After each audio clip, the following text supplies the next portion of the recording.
Sergeant Marcus Thorne stood in the center of the grand, opulent courtroom, a space that just 10 days prior had been his personal fortress, his undisputed realm. Now, he felt like an uninvited guest at his own funeral. His eyes, bloodshot from sleepless nights and burgeoning panic, darted from face to face, desperate to find a flicker of sympathy, an ember of understanding. But the federal agents, seemingly carved from granite, betrayed no emotion. Their crisp, dark blue suits, perfectly tailored to their athletic frames, seemed like impenetrable armor against his desperate, unspoken pleas. The courthouse, usually a hive of activity, was now cordoned off.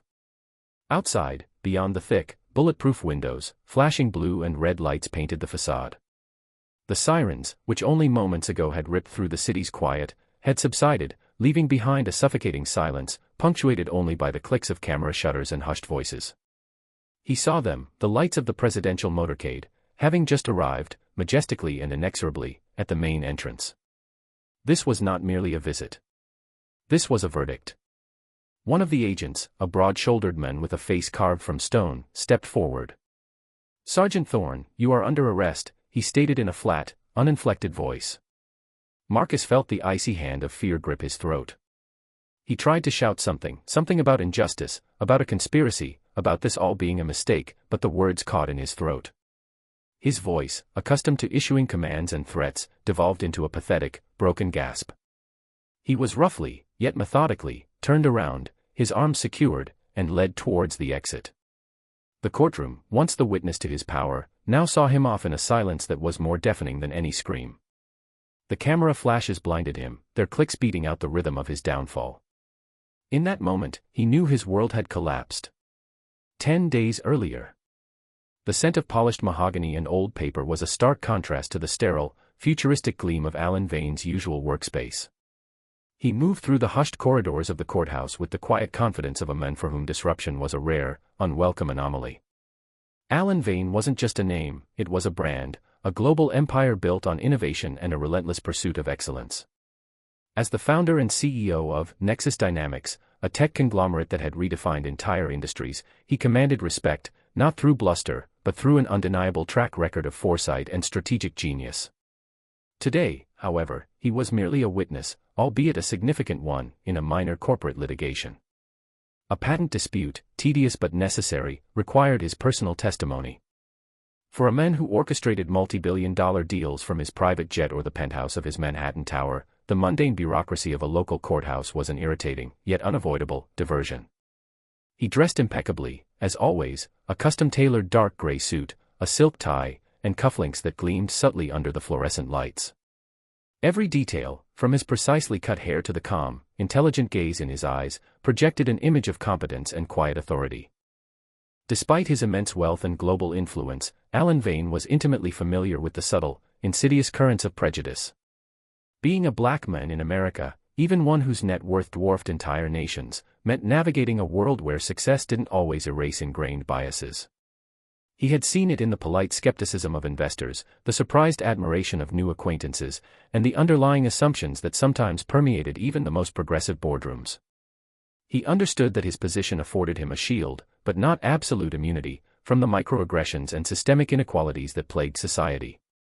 He had learned to read the subtle cues, to anticipate the unspoken slights, and to respond not with anger, but with an almost chilling composure, often leveraging his intellect and influence to dismantle obstacles before they could fully form. As he entered the designated waiting area, his personal security detail, a discreet duo who moved like shadows, positioned themselves unobtrusively. Alan scanned the room, his mind already processing the layout, the various individuals present, and the palpable shift in atmosphere his presence inevitably created. He knew that for many here, he was an anomaly, a figure of almost mythical success, yet still, to some, defined by the color of his skin. He carried this awareness not as a burden, but as a silent, unwavering understanding of the world he inhabited, a world where even the most accomplished still had to contend with the remnants of an unfair past. His objective today was simple: deliver his testimony, maintain his composure, and leave. What he didn't anticipate was that a routine legal formality was about to become the crucible for a much larger, and far more personal, battle. The air in the courthouse, thick with the scent of old files and stale coffee, was Marcus Thorne's domain. He wasn't a judge, nor a lawyer, but within these hallowed, yet often mundane, halls, Sergeant Thorne wielded a power that, to him, felt absolute. He was a gatekeeper, a uniformed sentinel, and he relished every aspect of his role. His uniform, always immaculately pressed, seemed to add an inch to his already imposing frame, and the weight of his sidearm felt like a natural extension of his authority. Marcus was a man who believed in order, and his order often meant a rigid, unyielding adherence to rules, especially when applied to those he deemed beneath him. He possessed a finely tuned radar for perceived disrespect, a slight nod of the head instead of a full bow, a direct gaze that lingered too long, a tone of voice that lacked sufficient deference. These were the transgressions that ignited a slow-burning resentment within him, a feeling often amplified when the transgressor didn't fit his narrow, prejudiced view of who belonged in a position of power or privilege. His long tenure in the court system had ingrained in him a deep-seated contempt for the riffraff that cycled through daily, the accused, the witnesses, the overly emotional family members. He'd seen it all, and it had hardened him, convincing him of his own moral superiority. This self-righteousness, however, was often tinged with an ugly undercurrent of racism. He believed he could discern character based on skin color, that certain demographics were inherently more prone to criminality or less deserving of respect. These were not overt, shouted epithets, but rather silent, internal judgments that shaped his interactions, coloring his tone, his posture, and the subtle, almost imperceptible ways he wielded his power. Visitors to the court, particularly those from minority backgrounds, often found themselves subjected to Thorne's particular brand of scrutiny. A more thorough pat-down, an extended wait at the security checkpoint, a sharper, more interrogative tone during identification checks. These were not direct insults, but carefully calibrated microaggressions designed to subtly assert his dominance, to remind them of their place in his carefully constructed hierarchy. He took quiet satisfaction in the nervous glances, the slightly hurried movements, the deferential tone that these encounters often elicited. Just last week, he had made a young Hispanic lawyer wait an extra 10 minutes at the metal detectors, claiming a malfunction, all while allowing a white counterpart to breeze through without a second glance. The lawyer's barely concealed frustration, his polite but firm queries, had only fueled Thorne's smug satisfaction. "Just doing my job, sir," he drawled, a smirk playing on his lips, knowing full well he was doing much more than that. He was exerting control, feeding his complex, and reinforcing his belief in his own unassailable position within the court's walls. He was the law here, or so he believed, and today, an unwelcome intrusion was about to test the limits of his self-proclaimed authority. The fluorescent lights of the courthouse corridor hummed with an almost imperceptible buzz, a low thrum that did little to alleviate the building's inherent tension. Alan Vane, having just concluded a brief, procedural meeting with his legal team, was heading towards the main exit, his mind already drifting back to the urgent matters awaiting him at Nexus Dynamics. He walked with purpose, not haste, his composure a testament to years of commanding high-stakes environments. His security detail, ever-present but unobtrusive, moved a respectful pace behind him. As they approached the main security checkpoint, a familiar obstacle emerged: Sergeant Marcus Thorne. Thorne stood squarely in the center of the corridor, his arms crossed over his broad chest, surveying the passing crowd with an air of detached superiority. His eyes, sharp and assessing, landed on Alan Vane. A subtle shift occurred in Thorne's posture, a tightening around his mouth, a glint in his eye that Vane recognized instantly. It was the look of someone who, upon seeing a powerful black man, felt an immediate, primal urge to assert dominance. "Excuse me, sir," Thorne barked, his voice carrying just enough to halt Vane's progress without being overtly aggressive. "Identification, please." Vane stopped, his expression unreadable. His security moved slightly, subtly, but remained in position. "I've already been through security this morning, Sergeant," Vane stated calmly, his voice smooth and resonant. "My counsel verified my identity at the entrance." Thorne took a slow, deliberate step forward, invading Vane's personal space just slightly. "Doesn't matter, sir. Regulations state that all individuals exiting and re-entering must present valid ID. Unless, of course, you think you're above regulations." The last words were laced with a sneer, a subtle dig meant to provoke.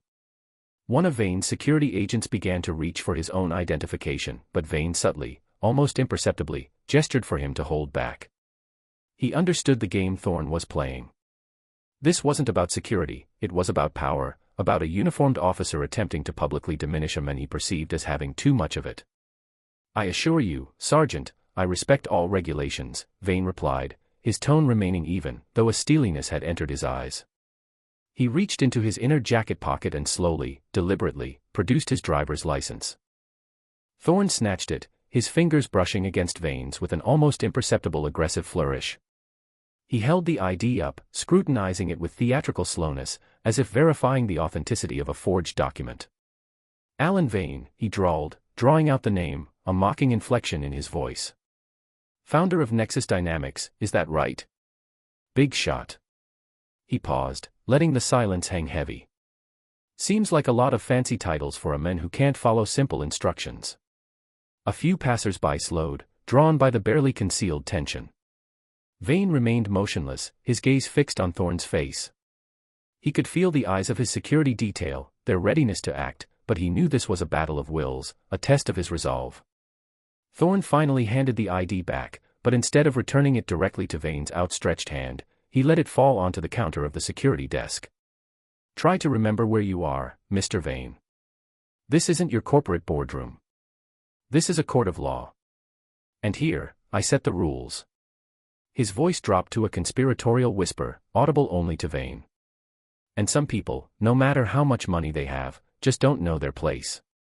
Vane picked up his ID. His jaw was tight, but his face remained impassive. He met Thorne's gaze, not with anger, but with a cold, almost surgical intensity that unnerved the sergeant for a fleeting moment. Without another word, Alan Vane turned and walked away, his security falling into step behind him. The insult had been delivered, the public humiliation attempted. But Thorne's smug satisfaction was short-lived, replaced by a faint, unsettling tremor as he recalled the profound, unwavering depth of Vane's stare. He had underestimated the man, seeing only his race and status, failing to see the strategist hidden beneath the polished exterior. This encounter, seemingly minor, had crossed an invisible line, igniting a fuse Thorne didn't even know existed. The plush leather of his chauffeur-driven Bentley felt unusually stiff, the hum of the engine a dull drone against the tempest brewing within Alan Vane. He sat perfectly still, staring out at the blur of city streets, his hands resting on his knees, palms up. His security detail, trained to read his every subtle cue, maintained a respectful silence, understanding that their employer was processing something far beyond the day's legal minutiae. Inside, however, Vane's mind was a whirlwind of calculated fury. The incident with Sergeant Thorne was not merely an inconvenience, it was a deeply personal affront, a blatant display of prejudice aimed not just at his wealth or position, but at his very being. He had faced down corporate raiders, outmaneuvered cutthroat competitors, and navigated the treacherous waters of international politics, always emerging victorious. But this was different. This was the casual, entitled racism of a man in a petty uniform, convinced of his untouchability, emboldened by a system that allowed such behavior to fester.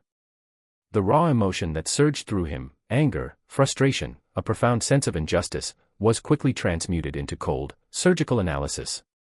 He was not a man to yell or to make empty threats. He was a man who understood leverage, systems, and the precise application of pressure. Thorne had miscalculated, profoundly. He had confused Vane's outward composure with weakness, his measured response with submission. He had seen a wealthy black man and attempted to put him in his place. What he had failed to see was the intricate web of influence, the meticulously constructed networks, and the sheer, unyielding will that lay beneath the surface. Reaching into his jacket, Vane retrieved a sleek, nondescript satellite phone, a device specifically designed for secure, untraceable communication on a global scale. This wasn't his primary business phone, it was a dedicated line, an emergency channel, connected to a very specific, very powerful echelon. He tapped a pre-programmed contact, a name that would send shivers down the spines of most elected officials. The call connected almost instantly. "Ambassador," Vane's voice was calm, devoid of any discernible emotion, a stark contrast to the internal storm. "Alan Vane here. I need to report a systemic issue." He didn't launch into a tirade. There were no emotional pleas, no demands for revenge. Instead, he presented the facts with chilling precision. He described the incident with Thorne, not as a personal grievance, but as a symptom of a larger, deeply entrenched problem within the local justice system. He referenced previous, unaddressed complaints, hinting at a pattern of behavior that transcended a single bad actor. "This is not an isolated incident, Ambassador," Vane continued, his voice steady. "It reflects a critical lapse in oversight and a pervasive culture of unaddressed prejudice. My concern is not for myself, but for the countless individuals who lack the resources to challenge such abuses of power. This particular officer, Sergeant Marcus Thorne, operates with an alarming degree of impunity, suggesting a deeply flawed accountability structure. He paused, allowing his words to sink in, knowing the ambassador would understand the unspoken implications. The hidden mechanism wasn't a secret button or a magical spell. It was the collective weight of his influence, his impeccable reputation, and his direct, unassailable access to the highest levels of government and justice. He wasn't asking for a favor, he was activating a protocol, alerting a higher authority to a systemic failure that, if left unchecked, could undermine the very principles they were sworn to uphold. I believe this warrants immediate and thorough investigation at the federal level, Vane concluded, his tone firm. A full review of the court's security protocols and personnel, as well as an examination of its internal complaint resolution processes. The integrity of the judiciary depends on it. There was a brief silence on the other end, then a crisp, professional reply. Understood, Mr. Vane. Consider it initiated. We'll be in touch. Vane ended the call, the phone disappearing back into his jacket as if it had never been there. The cold, calculated rage still simmered, but it was now channeled, focused. He had planted the seed, set the wheels in motion. What Sergeant Thorne had perceived as a moment of triumph was, in fact, the precise moment his world began to unravel. He had pushed Alan Vane, not past his breaking point, but directly into his strategic activation point. The game, unknown to Thorne, had officially begun. The following morning dawned like any other in the bustling city, but within the antechambers of the courthouse, a subtle tremor began to ripple. Judge Harrison, a man whose tenure had seen countless legal dramas unfold, found his usually calm morning routine disrupted by an unexpected and unannounced visit. Two individuals, immaculately dressed in nondescript dark suits, presented credentials identifying them as agents from the Federal Bureau of Investigation. Their demeanor was polite but unyielding, their questions precise and devoid of any casual pleasantries. "We are here regarding a matter of federal interest," Agent Davies, the taller of the two, stated, his voice flat and authoritative. "We require immediate access to all personnel records for the Court Security Division, specifically those pertaining to Sergeant Marcus Thorne, and access to all security footage from the past week." Judge Harrison, accustomed to the slow grind of bureaucracy, felt a prickle of unease. Federal interest. On what grounds, agents? This is a local court, and Sergeant Thorne is a dedicated officer. Has there been some misunderstanding? He tried to inject a note of dismissive skepticism, but it fell flat against their stone-faced resolve. "The grounds are classified for the moment, Judge," Agent Reynolds, the quieter but equally intense partner, interjected smoothly. "Rest assured, this is a matter of significant concern. We are not here to discuss, only to proceed." Over the next few hours, more agents arrived. They weren't in SWAT gear, nor did they make a spectacle. They simply appeared. Some blended in with the usual courthouse traffic, their sharp eyes missing nothing, their conversations brief and hushed. Others set up a temporary, highly secure operations center in a disused office, their laptops glowing with encrypted data. Later, a detachment from the Department of Justice, even more senior in their bearing, made their presence felt, their inquiries going beyond mere security footage to delve into the court's internal disciplinary procedures and human resources policies. Sergeant Thorne, oblivious in his self-importance, initially scoffed at the whispers circulating among his colleagues. Federal agents. Probably some budget audit, or a new training directive from Washington. They'll come, they'll poke around, and they'll leave. Happens all the time. He dismissed it with a wave of his hand, a smug grin plastered across his face. He even found a twisted sense of satisfaction in the minor disruption, seeing it as proof that the system was indeed watching, and he, Marcus Thorne, was part of that system. He strutted through the corridors, barking orders, making sure everyone saw him in charge, especially the newer, younger officers who looked on with a mixture of awe and apprehension. He genuinely believed he was untouchable. His years of petty tyranny, his carefully cultivated network of minor favors and implicit threats, had convinced him that any wrongdoing on his part would simply be absorbed and erased by the local bureaucracy. He had seen it happen countless times before with other officers, with other minor infractions. A few hushed conversations, a buried complaint, a reassignment, and then life went on. The idea that a single, brief encounter with a man he had deliberately humiliated could trigger a response of this magnitude was beyond his comprehension. He saw the federal presence as a fleeting inconvenience, a bureaucratic formality, utterly disconnected from his actions. He was about to learn just how fatally wrong he was. The initial confusion within the courthouse quickly gave way to a chilling realization: this was no ordinary audit. The federal agents, now a more visible presence, moved with an almost predatory efficiency. They weren't just observing, they were dismantling. Subpoenas began flying, not just for documents related to the security division, but for personnel files across various departments, for internal communication logs, and for records of every complaint, formal or informal, lodged against Sergeant Marcus Thorne over the past decade. Agent Davies and Reynolds, now accompanied by a stern Department of Justice official, Mr. Henderson, began conducting a series of discreet, yet probing interviews. They started with Thorne's direct subordinates, then moved to administrative staff, and eventually, even low-level janitorial personnel. Their questions were surgical, designed to extract not just facts, but context. They weren't just interested in the incident involving Alan Vane, they were meticulously reconstructing a pattern. Officer Ramirez, Agent Davies began during one such interview, his voice calm, yet carrying an undeniable weight. "We've reviewed a report from 3 years ago regarding an incident in the visitors' lobby. A complaint was filed alleging that Sergeant Thorne used racially charged language towards a defendant's family member. The complaint was marked unsubstantiated. Can you tell us your recollection of that day?" Officer Ramirez, a young man who had always kept his head down, suddenly found himself under an unwelcome spotlight. He stammered, his eyes darting towards the door. I wasn't directly involved, sir. I mean, I heard something, but..." Mr. Henderson leaned forward, his gaze unwavering.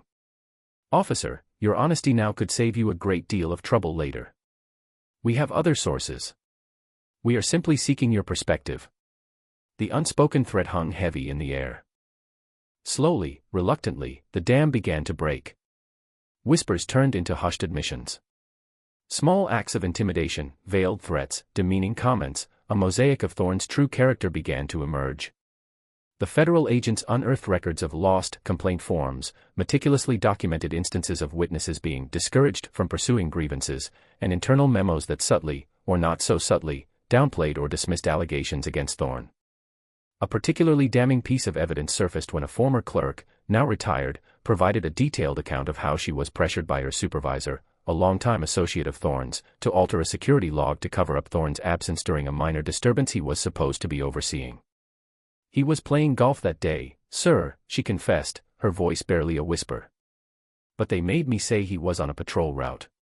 Local officials, from the court administrator to a couple of lower-ranking judges who had occasionally benefited from Thorne's expedited handling of certain cases, began to feel the immense pressure. They held emergency meetings, their faces grim, trying to understand how to manage this unprecedented federal intrusion. They attempted to deflect, to obstruct, to invoke jurisdictional technicalities. "This is an overreach, gentlemen," the court administrator, Mr. Davies, no relation to the agent, argued vehemently to Mr. Henderson. "Sergeant Thorne's actions, if any, fall under local jurisdiction. We have our own internal review processes." Mr. Henderson simply fixed him with a cold stare. "Mr. Davies, when a pattern of local misconduct suggests a systemic failure to uphold federal civil rights, it becomes a federal matter. And when that pattern is ignored, covered up, or actively enabled, it implies complicity. This investigation is no longer just about Sergeant Thorne. It's about how this court, as an institution, has allowed him to operate with apparent impunity." The message was clear, the scope of the investigation was expanding, and it was threatening to consume more than just one rogue officer. The echoes of Thorne's past were now resonating through the entire courthouse, threatening to bring down much more than just him. As the federal investigation deepened, it became glaringly apparent that Sergeant Thorne's reign of petty tyranny wasn't an isolated phenomenon, but rather a grotesque symptom of a far larger, more deeply entrenched pathology within the local court system. The carefully constructed facade of impartiality and justice began to crumble under the relentless scrutiny of the federal agents, revealing a chilling web of complicity and passive enablement. Agent Davies and Reynolds, now joined by a team of forensic accountants and digital evidence specialists, began meticulously tracing the administrative pathways of complaints against Thorne. They found a consistent pattern: complaints would enter the system, sometimes in multiple copies, only to vanish into bureaucratic black holes. Internal memos, marked confidential or eyes only, hinted at discretionary reviews that never materialized, or informal warnings that held no real consequence. "Look at this, Mr. Henderson," Agent Reynolds pointed to a screen displaying a convoluted flowchart of internal review processes. 3 separate complaints against Thorne, all filed within a 6-month period, all routed through Supervisor Jennings' office. Each one was closed with the identical boilerplate, insufficient evidence, conclusion, despite witness statements attached to 2 of them. Supervisor Jennings, a portly man with a perpetually anxious demeanor, was brought in for a grueling interview. He stammered, contradicted himself, and eventually, under the weight of irrefutable digital breadcrumbs and the looming threat of federal obstruction charges, began to crack. He admitted that he had been advised by higher-ups, unnamed at first, then reluctantly named, to handle Thorne's more sensitive issues quietly. It was always couched in terms of maintaining morale or avoiding unnecessary public scrutiny, but the underlying message was clear: Thorne was to be protected. The investigation then spiraled upwards, drawing in more significant figures. Judge Eleanor Vance, a respected senior judge known for her stern but fair rulings, initially dismissed the federal inquiries as an overzealous witch hunt. However, when confronted with evidence of her own signed approvals on budgets that disproportionately allocated resources away from oversight functions, and internal emails showing her dismissal of several formal appeals from individuals Thorne had wronged, her composure faltered. She hadn't actively covered for him, but she had certainly looked the other way, prioritizing expediency and reputation over genuine accountability. The true rot, however, became evident when the forensic accountants discovered irregularities in the court's informal, discretionary fund. Small, untraceable payments, seemingly innocuous, had been made to various individuals, some staff members, some minor local contractors, over several years. These payments often coincided with periods when Thorne was under the most scrutiny, or when a particularly egregious complaint against him was about to surface. It wasn't direct bribery, but a sophisticated system of quid pro quo, silence or complicity in exchange for minor financial favors, job security, or preferential treatment. One of the most damning revelations came from a former assistant district attorney, now working in private practice, who, under immunity, revealed a systematic practice of plea bargaining down cases where Thorne's questionable conduct might have tainted the evidence or led to a civil suit against the court. It was understood, the lawyer testified, his voice heavy with resignation, that Thorne was a valuable asset in terms of maintaining order. His methods were unorthodox but effective. We were told to avoid anything that might draw attention to his methods, even if it meant letting a lesser charge stick rather than risking a full investigation into his actions. The realization dawned on the federal agents: Thorne was not merely a rogue officer. He was an instrument, a blunt tool whose aggressive tactics were implicitly sanctioned by a system more concerned with its own smooth operation and public image than with true justice. His superiors, colleagues, and even those in judicial authority had, through inaction, cover-ups, or subtle encouragements, created an environment where his prejudice and abuse could thrive, utterly confident in his impunity. The invisible war had just gotten a lot bigger, and the targets were no longer just Thorne, but the very foundations of the local justice system. The atmosphere in the courthouse had shifted from controlled tension to outright panic. Local officials, initially dismissive, then merely defensive, were now besieged. The federal agents, once a discreet presence, now moved with an open, undeniable authority, their actions punctuated by high-level calls and terse, coded instructions. News had begun to leak, not of the specific incident, but of an unprecedented federal probe into the city's justice system, sending shockwaves through local media outlets and political circles. The mayor, a man who prided himself on his iron grip on local affairs, found his calls to Washington unanswered. His appeals to the state attorney general were met with evasiveness and thinly veiled warnings to cooperate fully. The local district attorney, a career politician with ambitions for higher office, saw his carefully constructed public image crumbling as rumors of systemic corruption began to circulate. Then came the true hammer blow. A private jet, its tail emblazoned with the presidential seal, landed at the nearby executive airport. Out of it stepped not the president, but the Attorney General of the United States, flanked by a phalanx of Secret Service agents and top-tier legal advisors.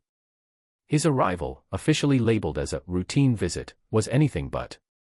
His first stop was not a press conference, but a closed-door meeting with the visibly shaken Judge Harrison, the court administrator Mr. Davies, and the district attorney. The room was tense, the air thick with unspoken accusations. "Gentlemen, Judge," the Attorney General began, his voice calm but imbued with the weight of his office, "let's be clear. This is no longer a local matter that can be managed. The president himself has been briefed. He views the allegations of systemic racial bias and abuse of power within this court as a grave threat to the integrity of our nation's judicial system. Judge Harrison, attempting to regain some semblance of control, stammered, "Mr. Attorney General, with all due respect, we have our own robust internal mechanisms. We are fully capable of investigating and addressing any isolated incidents." The Attorney General fixed him with a cold, unwavering stare. "Isolated incidents, Judge, do not prompt a full-scale federal investigation, the deployment of FBI and DOJ assets, and my personal presence. The pattern of misconduct involving Sergeant Thorne, and more critically, the repeated failures to address it, strongly suggest a deeply ingrained problem. And when those failures touch upon the civil liberties of any American citizen, particularly those in a vulnerable position, it becomes a federal priority of the highest order." He paused, letting his words hang in the air. "Let me be even clearer. This office has received credible, unimpeachable intelligence that points to a deliberate pattern of covering up Sergeant Thorne's actions, and by extension, undermining public trust in this institution. The President is personally invested in ensuring that justice is not just served, but seen to be served, without compromise." The mention of the President, and the unimpeachable intelligence, was a chilling revelation. It meant the highest office in the land was watching, actively involved, and armed with information that likely far surpassed what the local authorities themselves knew. It paralyzed them. Their attempts to resist, to cite states' rights or bureaucratic red tape, withered under the immense, unyielding pressure from above. The local power structure, once so confident in its ability to protect its own, found itself suddenly and unequivocally outmatched, facing an adversary with limitless resources and an absolute mandate for reform. The hidden mechanism Alan Vane had activated was now fully engaged, and its gears were grinding relentlessly towards the courthouse, bringing with it the full, unsparing might of the federal government. With the Attorney General's visit, any remaining pretense of local control evaporated. The federal agents, now operating with an almost surgical precision, escalated their evidence collection. They weren't just looking, they were finding, meticulously piecing together a mosaic of systemic corruption and individual malfeasance. The secured operations center within the courthouse buzzed with activity, screens displaying interlocking timelines, surveillance footage, and transcripts of damning communications. One morning, Agent Davies approached Judge Harrison, holding a tablet. "Judge, we have retrieved security footage from the courthouse loading dock, time-stamped 2 years ago, the same day a complaint from Mr. Robert Jenkins was mysteriously lost. Mr. Jenkins alleged excessive force by Sergeant Thorne during a minor disturbance." The judge braced himself.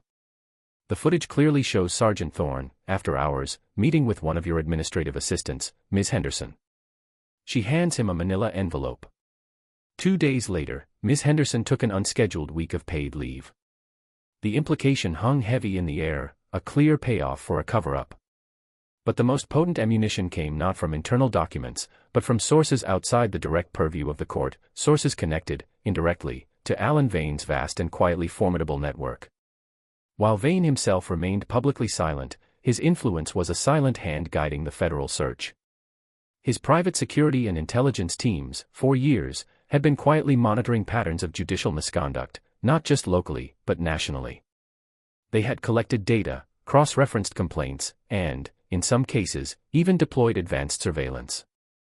One such piece of unimpeachable intelligence was an anonymous data dump provided to the DOJ. It contained a treasure trove of information, encrypted chat logs between Thorne and his closest associates, revealing not just his casual racism but specific plans to intimidate witnesses and manipulate evidence in minor cases. There were also meticulously catalogued audio recordings, conversations between Thorne and various local officials, thinly veiled discussions about making problems disappear for favored individuals or ensuring certain types of people received harsher treatment. "This is a recording from a burner phone, acquired through a confidential source," Agent Reynolds explained to a visibly stunned Mr. Henderson, playing an audio clip. Thorne's voice, unmistakable, could be heard bragging, "Yeah, that Vane fella, he thought he was hot shit. I put him in his place. Black billionaire, my ass. They all fold eventually." The recording also captured him discussing how local political figures owed him for keeping the peace and ensuring undesirable elements didn't cause trouble in the courthouse. The scope of the collected evidence was staggering, hidden camera footage from a local dive bar frequented by Thorne, showing him openly making racist remarks and boasting about his ability to skirt internal investigations, financial records revealing unexplained deposits into the accounts of several court staff members who had previously dismissed complaints against him, and, most damningly, a comprehensive list of dozens of individuals who had been unfairly targeted, harassed, or denied due process due to Thorne's direct intervention or racially motivated actions, many of whom had been too intimidated or lacked the resources to pursue justice. This was not just about Thorne's actions, but the intricate ecosystem of complicity that had allowed him to thrive. Each piece of evidence, each retrieved document, each whispered confession, painted a clearer picture of a system that had not merely tolerated, but actively enabled, a deeply corrupt and prejudiced officer. The invisible war was no longer invisible. It was being meticulously laid bare, one damning piece of evidence at a time, building an unassailable case that would leave no room for doubt or denial. The trap was closing, and the jaws of justice were about to snap shut. The noose was tightening, visible to everyone now except, perhaps, Sergeant Marcus Thorne, whose self-delusion was reaching epic proportions. The once bustling corridors of the courthouse had become eerily quiet, save for the purposeful movements of federal agents. Local staff walked on eggshells, their faces pale, avoiding eye contact. The air hummed with an unspoken dread, a certainty that the storm was about to break. Thorne, however, still clung to his belief in his own invincibility. He saw the frantic meetings, the grim faces of his superiors, not as signs of his impending downfall, but as proof of their incompetence, their inability to handle a few nosy federal agents. He even attempted to brazen out the situation, walking past agents with an exaggerated swagger, occasionally muttering under his breath about government overreach or waste of taxpayer money. His attempts at intimidation, once so effective, now fell flat. He tried to stare down a junior clerk who was assisting the FBI, only to be met with a defiant, almost pitying, look. He tried to rally his fellow security officers, hinting at a unified front against the outsiders, but they merely shifted uncomfortably, their loyalty having fractured under the intense federal pressure. The federal agents, however, were not interested in his posturing.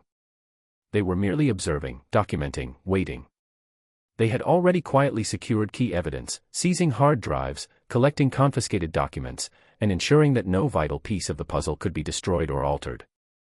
Thorne's old cronies, the ones who had covered for him for years, were now frantically trying to save themselves. Supervisor Jennings had disappeared, reportedly on indefinite leave, while Judge Vance was seen pacing her chambers, taking increasingly agitated phone calls, her once unshakable composure utterly shattered. Then came the final, brutal twist of the knife.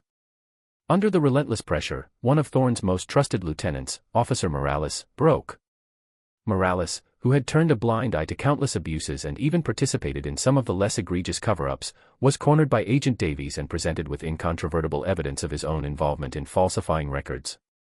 Faced with the stark choice between a long prison sentence and cooperation, Morales chose the latter. He provided the federal team with the final, critical pieces of the puzzle, the precise locations of hidden financial ledgers detailing the discretionary fund, the names of the few remaining individuals who had actively colluded with Thorne, and, most importantly, confirmation of a systematic, explicit policy, originating from a highly placed local official, to protect Thorne at all costs. They said he was effective, Morales whispered, his voice shaking with fear and shame. That his methods, while unconventional, kept the peace. And that any unpleasantness could be quietly managed. With Morales's testimony and the now recovered ledgers, the federal case was complete, airtight. The vast, intricate web of complicity, from the petty bribes to the high-level directives, was fully exposed. Thorne and his enablers had thought they were operating within a localized system, insulated from external scrutiny. They had forgotten that Alan Vane's hidden mechanism wasn't just about calling in favors, it was about exposing systemic rot to the highest, most uncompromising levels of justice. The game was over. All that remained was the reckoning. The fear in the eyes of Thorne's former allies, the sudden, hushed whispers of, they know everything, were the final, chilling confirmations that the trap had, indeed, closed. The morning sun, usually a symbol of new beginnings, cast long, accusatory shadows across the facade of the courthouse. Inside, Sergeant Marcus Thorne felt a gnawing dread he couldn't shake. The silence was unnerving. No one barked orders at him, no one even made eye contact. He saw the grim faces of a few remaining colleagues, their whispers dying as he approached. He tried to project an air of nonchalance, but his heart hammered against his ribs like a trapped bird. He still held onto a sliver of hope, a desperate, illogical belief that this was all a grand misunderstanding, that his local protectors would swoop in at the last moment. Then, a sudden, powerful tremor vibrated through the building. A low, distant roar grew in intensity, morphing into the unmistakable, synchronized thrum of powerful engines. It was the sound of an approaching storm, but this storm was meticulously orchestrated, a display of overwhelming force. The building's windows, usually so mundane, became screens showing a scene of impossible grandeur. The presidential motorcade. It snaked through the city streets with military precision, a gleaming serpent of black limousines and armored SUVs, flanked by motorcycle escorts, their sirens now a mournful wail that echoed off the surrounding buildings. Helicopters hovered overhead, their rotors beating a solemn rhythm. The street in front of the courthouse, which Thorne had patrolled countless times, was now a sea of flashing blue and red lights, a blockade of federal vehicles, and a phalanx of Secret Service agents in sharp, unyielding formation. Thorne stumbled towards a window, his breath catching in his throat. He watched, transfixed, as the lead limousine glided to a halt. The door opened, and out stepped not the president, but a high-ranking White House chief of staff, followed by the Attorney General, their faces grim and determined. This wasn't a casual visit. This was a direct, unmistakable assertion of presidential authority. Before the chief of staff even reached the courthouse steps, a press secretary, a young woman with a voice of steel, stepped forward to a bank of microphones that had appeared as if by magic. "Good morning," she began, her voice resonating with grave authority. "The President of the United States has authorized the Department of Justice to take immediate and decisive action regarding systemic corruption and civil rights abuses within this jurisdiction. This administration will not tolerate any erosion of trust in our justice system, nor will it stand idly by while individuals in positions of power exploit their authority and propagate racial injustice. No one, regardless of their position or perceived influence, is above the law." Her words were a death knell. Thorne felt the blood drain from his face. His legs threatened to give out. The local hierarchy, the judges, the administrators, the politicians who had shielded him, were nowhere to be seen. They had abandoned him, sacrificed him to the inevitable. As the press secretary concluded, the heavy oak doors of the courtroom swung open. Agent Davies and Reynolds, now accompanied by a team of U.S. Marshals, advanced on Thorne. There was no theatricality, no shouted accusations. Just cold, professional finality. "Sergeant Marcus Thorne," Agent Davies stated, his voice ringing through the sudden, absolute silence of the court. "You are under arrest for multiple counts of obstruction of justice, civil rights violations, and conspiracy to defraud the public." Thorne opened his mouth, a desperate, choked sound escaping. He tried to protest, to deny, to appeal, but his words were drowned out by the metallic snap of handcuffs. He was no longer the imposing gatekeeper, the powerful sergeant. He was a broken, terrified man, his eyes darting wildly, filled with a dawning, horrifying understanding of the absolute, inescapable nature of his downfall. The cameras flashed, their relentless eyes capturing every agonizing moment, every flicker of his crumbling world. Simultaneously, across the courthouse, other arrests were made, quiet but swift, as Thorne's closest collaborators and protectors were taken into custody. The full, unforgiving might of the federal government, activated by one quiet phone call, had descended, and justice, long denied, was finally here. The aftermath was swift and devastating. Sergeant Marcus Thorne, stripped of his uniform and his last vestiges of dignity, was taken directly to a federal holding facility. His mugshot, a stark contrast to his usual swagger, became front-page news across the nation. The charges against him were extensive, encompassing not just the civil rights violations against Alan Vane, but a litany of abuses against countless others, meticulously documented by the federal investigation. The arrests didn't stop with Thorne. Judge Eleanor Vance, Supervisor Jennings, and several other high-ranking court officials were also taken into custody, their complicity in the systematic cover-ups now unequivocally proven. The local judicial system was in disarray, its carefully maintained veneer of impartiality shattered beyond repair. In a carefully coordinated press conference held hours after the arrests, the Attorney General delivered a powerful statement, flanked by the White House Chief of Staff. He detailed the findings of the federal investigation, exposing the deep-seated corruption and racial bias that had festered unchecked for years. He spoke of the brave individuals who had finally come forward, emboldened by the federal intervention, and praised the swift and decisive action taken by the highest levels of government. The president himself, in a rare direct address from the Oval Office, spoke passionately about the sacred trust placed in the justice system and the imperative to root out prejudice wherever it existed. He made a powerful, unequivocal statement about racial equality and the need for accountability at all levels of public service. Alan Vane, true to his nature, remained largely out of the public spotlight.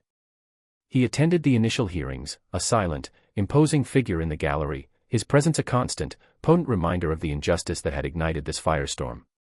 He didn't gloat, he didn't grandstand. Instead, through his philanthropic foundation, he announced a multi-million-dollar initiative to fund legal aid organizations, civil rights advocacy groups, and independent oversight committees designed to combat systemic bias within the judicial system nationwide. His goal was not just to punish, but to prevent, to build a future where no one, regardless of their background, would suffer the same indignities he had endured. The trials were lengthy, but the evidence was overwhelming. Thorne and his co-conspirators were found guilty on all major counts. Thorne received a substantial prison sentence, a stark and public fall from his self-proclaimed throne. His former allies, facing lesser but still significant penalties, found their careers and reputations utterly destroyed. The court system itself underwent a radical overhaul. A new, federally appointed oversight committee was established, new leadership was brought in, and mandatory anti-bias training programs were implemented across all departments. The city, and indeed the nation, watched as the system, once opaque and resistant to change, was forced to confront its own failures and embark on a painful but necessary path towards reform. For the audience, the ending was deeply cathartic. They had witnessed a man, arrogant and prejudiced, brought low by the very system he thought he controlled. They had seen justice delivered, not through vigilantism, but through the patient, strategic activation of a higher, incorruptible authority.